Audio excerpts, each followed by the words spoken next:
Hey, Tom J here for another King of Craft beer review. I'm here with my my cousin, the beer burglar, Marty. Hello, guys. Yeah, so today we have from Half Acre Brewery from Chicago, Illinois. We have Gone Away IPA. Yes, this beer gets some great reviews. We've read some stuff up on it, and apparently this stuff's real good.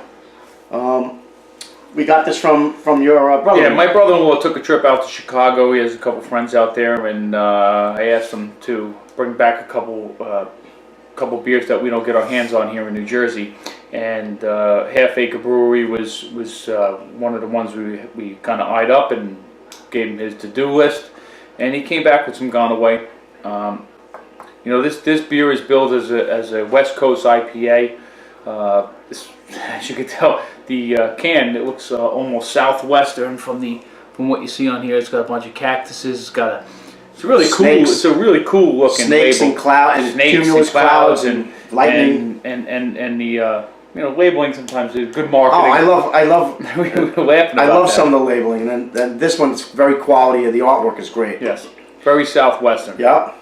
Okay, so yeah, we're gonna give you some stats on this. Stats, and I'll pop it into a glass. Yep. Go ahead. So while Marty's opening it up, let's see.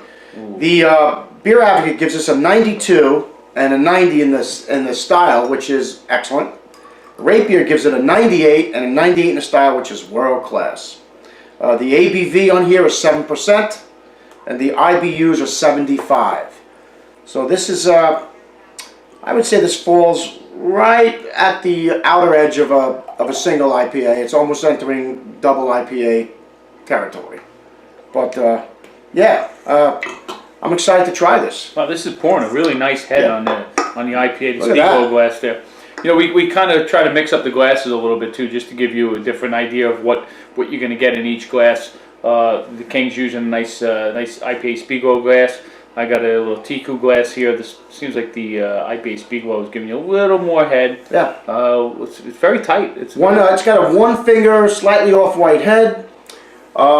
Tightly packed bubbles. We have a cloudy beer. It's very cloudy. It's pretty cloudy beer, pretty cloudy. And it's an amber gold color. Amber gold, yeah, straight up amber mixed with gold. A little opaque. I mean, you're not seeing through. It's pretty cloudy stuff. It's pretty good. Looks great. Looks great in a glass. Let's see if we give it a nose, yeah. Oh wow, that smells good. Oh yeah, no, this is good. This is nice. Yeah, citrus. Grapefruit, orange. Yep, bit of that. Tangerine and some pine. Orange zest. I'm even getting a little bit of, it sounds a little weird, but some IPAs, you get this a little off. Not that it's bad, but some people call it dank. Some people call it earthy. Yeah, I call cat piss, are you? Not going to say cat piss, but it smells like onions to me. Some people say cat piss, but to me it smells like onions. Like onion grass or oniony type of. Yeah. Yep. Smells really good though. All in all, very nice nose. Very citrusy, piney. Yeah. Little bit of dank in there, a little bit of funk in there, which I love in an IPA. I wonder what we're gonna get at a taste. Let's do it. All right, cheers. Cheers.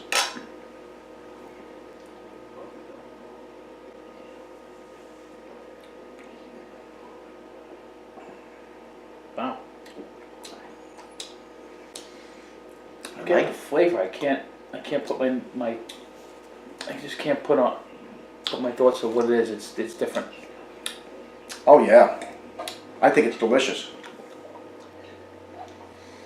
I think it's the earthiness, the dankness. I'm getting a little dank. It's dank, but it's also it's got this beer is multi-dimensional. It's got a piney, dank side to it, but then on the other side, it's got a very bright, citrusy side to it also. Absolutely.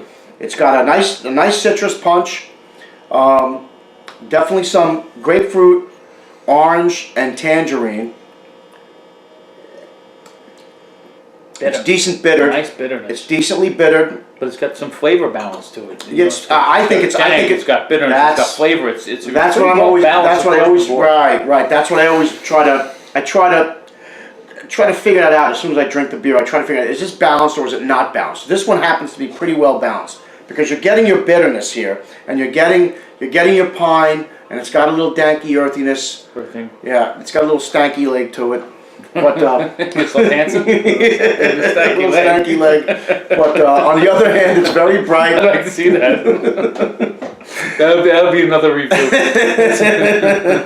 It's Tom's dance lesson. Yeah, my stanky leg. That's when we get hash pipe involved. Yeah. We do the stanky leg. Yeah, but I'll tell you what. All in all, I like it a lot. I think it's well balanced. It's got a nice bittering to it. The mouthfeel. Nice mouthfeel. Get a light to medium mouthfeel. Light to medium. Dry. Exactly. Dry on the end. It's one of those. It's one of those beers that finish dry, and you wonder if it was something that just came out when they were brewing it into or something that they were actually aiming for. Because when you get that dry mouthfeel, it just makes you want to drink more. Yeah. It's like, okay, take a sip. It's dry. Take another sip. It's dry. You almost think they do it on purpose because they want you to drink more of their beer. Like a marketing scheme. It's like a marketing scheme, right? Right. But it's good. So. All right, we're going to let this warm up a little bit. This is usually our way we do this. We usually let it warm up, see if we can't get any more flavors or aromas out of here that we haven't picked up when it was cold. And we'll be back in a little while, and we'll let you know what we think. Hey, okay, so we're back with the Gone Away India Pale Ale from Half Acre Brewing. Yeah, so we let it warm up in the glass. To be honest with you, it pretty much stayed true. Not too much for me. Not much more came out of it as it got warmer. But it's a pretty straight up nice IPA. It's got a very nice balance to it. It's got a nice balance of the piney, resinous aspects along with the brighter, fruity, citrus type of flavor. So it really balances out well.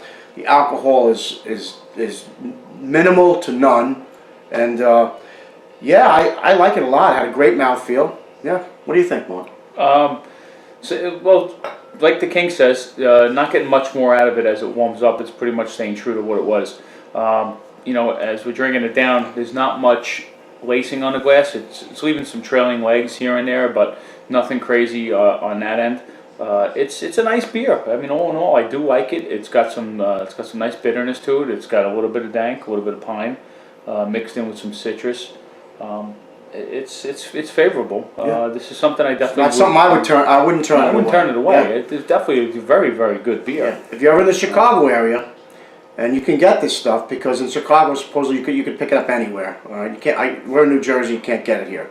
But if you're in the Chicago area, don't shy away from this one. This is something you want to go for. This is the Gone Away IPA. Real good stuff. So yeah, it's rating time. Okay, so for me, like I said, I don't have to get into it again. I explained to you how I feel about the beer. I'm pretty favorable on this one. I'm going to give this a 94 out of 100. That's a nice rating. That's a I like this beer a lot. A plus. Yeah, I liked it. As for me, I'm going to go slightly lower than that. I'm gonna say this is a 92 for me. I tend to prefer, and again, this is all personal stuff. I tend to prefer something a little more citrusy, a little less dank. But just because something's dank and piney doesn't mean it's a bad thing. No. It definitely does have a nice balance. Everybody has a different taste. Yeah, everybody has a different palate.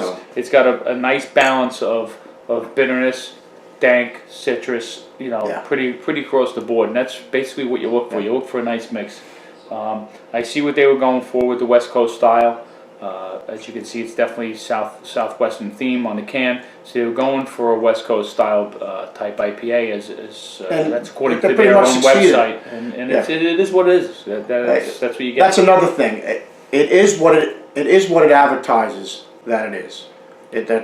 They're basically what they're saying here is this is our interpretation of a West Coast style IPA. It's nice to pick up a beer when you're reading, and I do this myself when I'm in a store. You want to know what you're getting, yeah. I tend to like to read the can, see what I'm getting, and then hope that you're picking out your beer based on what it says on the description.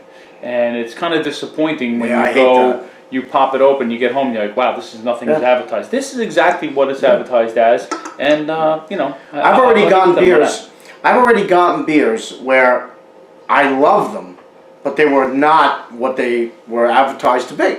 You know, I'm buying an IPA, and it turns out to be a really nice, like I don't know, brown ale or something like that. Which, believe me, it's happened to me before.